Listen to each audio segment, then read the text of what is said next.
Estamos de volta, estudando o golpe de Ariete. Aí está, mais um vídeo. Até aqui havíamos estudado o golpe apenas em adutoras por gravidade. Vimos que a intensidade das cargas transitórias e sua variação ao longo de sua adutora depende do tempo de manobra da válvula de controle. Se a manobra for instantânea, as cargas transitórias extremas, iguais a mais ou menos A, o zero sobre G, estende-se ao longo de toda a adutora. Se o tempo de manobra for rápido, isto é, de duração inferior a 2L sobre A, a ocorrência dessas cargas terá sua extensão reduzida. Se o tempo de manobra for rápido e exatamente igual a 2L sobre A, elas ocorrerão apenas junto à válvula. Mas em qualquer situação em que o fechamento for rápido, ou seja, igual ou inferior a 2L sobre A, as cargas transitórias extremas junto à válvula, iguais a mais ou menos A o zero sobre G, ocorrerão junto à válvula. Se o tempo de manobra for lento, isto é, de duração superior a 2L sobre A, as cargas transitórias extremas passarão a ser atenuadas.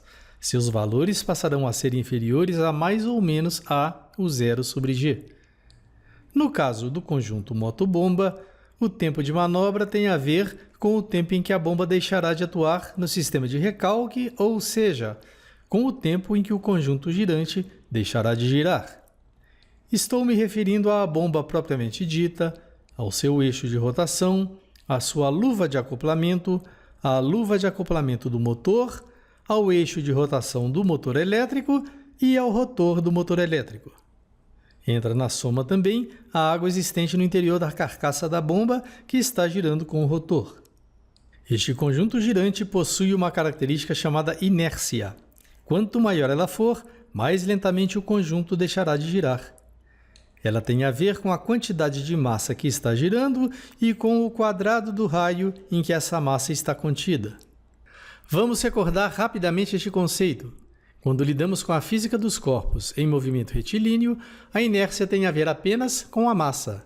Assim sendo, se aplicarmos sobre ela uma força e se o atrito for desprezado, ela vai-se embora em movimento retilíneo uniforme. Quanto maior a massa, maior será a força que deveremos aplicar para que ela atinja certa velocidade. Mas na hora de parar, vamos ter que aplicar outra força, dessa vez em sentido contrário. Só que, quanto maior a massa, maior será a força que devemos aplicar para que ela pare, não é isso? Vamos ver agora o caso deste cilindro aí, girando em torno de seu eixo. Neste caso, a inércia que interessa depende da massa que está girando e do raio do cilindro. Assim sendo, se aplicarmos sobre este cilindro uma força e se o atrito puder ser desprezado, ela vai girar em movimento circular uniforme. Quanto maior a inércia, maior será a força que deveremos aplicar para que ela atinja certa velocidade de rotação. Mas, na hora de parar, vamos ter que aplicar outra força, dessa vez em sentido contrário. Só que, quanto maior a inércia, maior será a força que deveremos aplicar para que ela pare, não é isto? Vamos voltar ao movimento retilíneo. Seja m a sua massa. Seja v igual a dx sobre dt, a velocidade com que ela se desloca. Seja a igual a dv sobre dt, a aceleração que ela sofre quando esta velocidade é modificada. Para que esta massa m seja acelerada com esta aceleração a, então devemos aplicar a força F igual a m vezes A, que é igual a m vezes dv sobre dt. Esta é a segunda lei de Newton. Vamos examinar agora o caso do cilindro em rotação. Seja I a sua inércia. Seja ômega igual a dθ sobre dt, a velocidade angular com que ele gira. Seja A igual a dômega sobre dt, a aceleração angular que ele sofre quando esta velocidade angular é modificada. Para que essa inércia I seja acelerada com a aceleração A, então devemos aplicar a força I vezes A, igual a I vezes dômega sobre dt. Esta é a segunda lei de Newton aplicada ao movimento circular. Ok, vamos agora obter uma equação que nos seja útil para que possamos estudar a parada dos conjuntos moto-bomba. Consideremos que, no instante t1, este cilindro aí esteja girando com velocidade angular ω1 e que ΔT segundos depois, ou seja, no instante t2, ele esteja girando com velocidade angular ω2. Vamos também considerar que no instante T1 o cilindro esteja sendo frenado com momento m1 e que ΔT segundos depois, ou seja, no instante T2, ele esteja sendo frenado com momento m2. O momento médio frenante que terá atuado no período ΔT terá sido igual a m1 mais m2 sobre 2, enquanto que a desaceleração correspondente terá sido ω2 menos ω1 sobre ΔT. Se aplicarmos a segunda lei de Newton, encontramos m1 mais m2 sobre 2 igual a menos I vezes ω2 menos ω1 sobre ΔT. Observe o sinal negativo, tendo em vista que está ocorrendo, neste caso, uma desaceleração.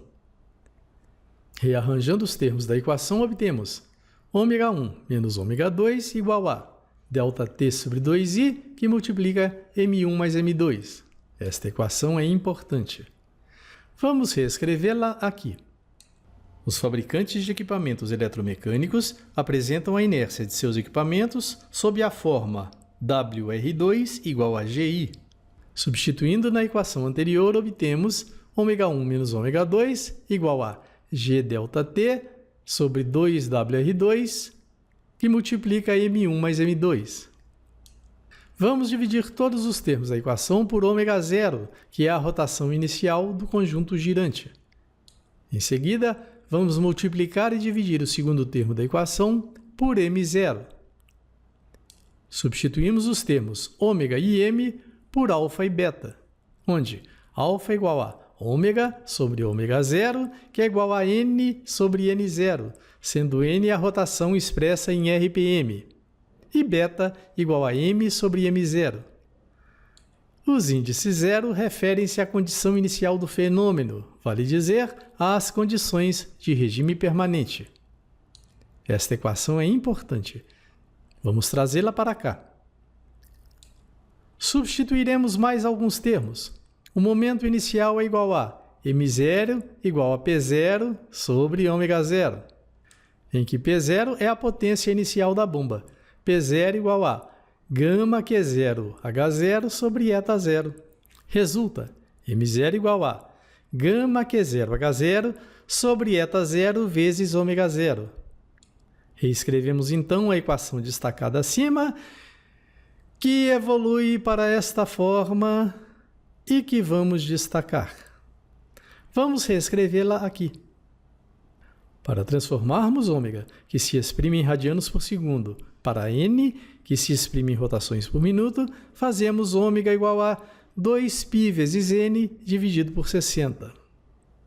Portanto, α1 menos α2 é igual a γg sobre 2, que multiplica Q0H0 sobre WR2 eta0, que multiplica 60 sobre 2πn0 ao quadrado, vezes ΔT, vezes β1 mais β2, que resulta nessa nova equação após algumas transformações algébricas. Vamos destacá-la e reescrevê-la aqui. Fazendo γ igual a 1000 kgf por metro cúbico, G igual a 9,8 metros por segundo ao quadrado, e substituindo o valor de π, obtemos α1 menos α2 igual a 446.826, Q0H0 sobre WR2 eta0 n0 ao quadrado vezes ΔT vezes β1 mais β2. Ou α1 menos α2 igual a KB ΔT, que multiplica β1 mais β2, em que KB igual a 446.826, Q0H0 sobre WR2 eta0 n0 ao quadrado. Esta equação será muito importante daqui para frente. Ela fornece as condições de contorno impostas pela associação das bombas. Mas atenção, ela se aplica quando são utilizados valores no sistema MKFS. Em seguida, vamos resolver um exemplo utilizando o método gráfico de Parmikian-Crawford. Só que não agora. Vamos fazer isto em nosso próximo vídeo. Os fundamentos deste assunto são descritos com maior riqueza no curso online de Fundamentos de Hidráulica, Condutos Forçados. Se você quiser conhecê-lo melhor, visite o link aí embaixo. Ele também pode ser encontrado na descrição deste vídeo. Se você gostou deste vídeo, não deixe de curtir, comentar e compartilhar. Acione o sininho, assim, toda vez que sair um vídeo novo, você vai ficar sabendo.